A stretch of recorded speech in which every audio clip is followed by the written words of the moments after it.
नदी में आओ, नदी में आओ। हाँ, नदी में ताल में ही जा। और कुछ तनी यही में ताल के हिसाब से तनी जख्म वाला थोड़ा सा कुछ सुनता है यार। भाई मेहरारू के दर्द बतावत थी, बेचारी कष्ट में है, अब आदमी बहरे बा, अब वह ओकर दर्द बता सकीला हम। हम जाना से तू मेहररुआ का दर्द बतेबे करबा, चला बतावा। सुना पहले ध्यान से, तो समझ में आई तो बड़ा अच्छा लगी।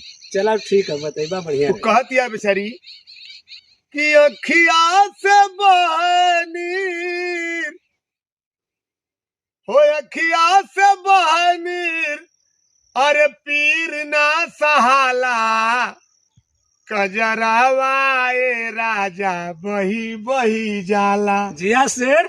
कजरावा ए राजा बही बही जाला, कि अखिया से बहनीर भैया, हाँ। अरे अखिया से बहनीर पीर ना सहाला, कजरावा ए राजा बही बही जाला, कजरावा ए राजा बही बही जाला, कि जवन कुछ कहला उ दर्द सही सही जाला।